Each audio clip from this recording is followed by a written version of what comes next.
আমাদের কাছে নিয়মিত 5.5 লাখ করে ভ্যাট নিচ্ছে সরকার, সবকিছু করছে। আমার ভাটায় 700-800, 1000-1200 শ্রমিক প্রতিদিন তারা এখানে কর্মস্থান করে তাদের পেট পাচানি, গরিব গুন্ডা মহিলা আছে, পুরুষ আছে, তারা কাজ করছে। তা আমরা কিসের অবৈধ? আমরা সরকারকে যখন ভ্যাট দিচ্ছি, সব কিছু দিচ্ছি, তো আমাদের তো অবৈধ হওয়ার কোনো কথাই না। যদি অবৈধই হয় তাহলে সরকার একবারেই নিষিদ্ধ করে দিক, নিষিদ্ধ ঘোষণা করি, আর এই বাংলাদেশে কোনো ভাটা চলবে না এই বলে সরকার একটা সার্কুলার দিয়ে দিক। বা আমাদের কালকেও ভ্যাট অফিস থেকে আইসি আমাদের সার্কুলার ফর্মে সই নিয়ে গিয়েছে।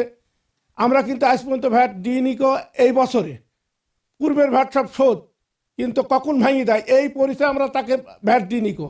আমাকে তো কালকে আবার ফের 1-1.5 লাখ টাকা ভ্যাট দিতে হবে। তাহলে আমরা এখন কেন অবৈধ? সরকার তাহলে আমাদের ভ্যাট বন্ধ করে দিক, আমাদের কাছ থেকে ট্যাক্স যা কিছু সব বন্ধ করে দিক। খালি ওটাই নয়, আমাদের ট্রেড লাইসেন্স করতে হলে লাগে হচ্ছে 25,000 টাকা, ইনকাম ট্যাক্স দিতে হলে লাগে হচ্ছে 80-90 হাজার টাকা। তাহলে এইগুলো আমরা সব সরকারি খাতায় জমা দিচ্ছি।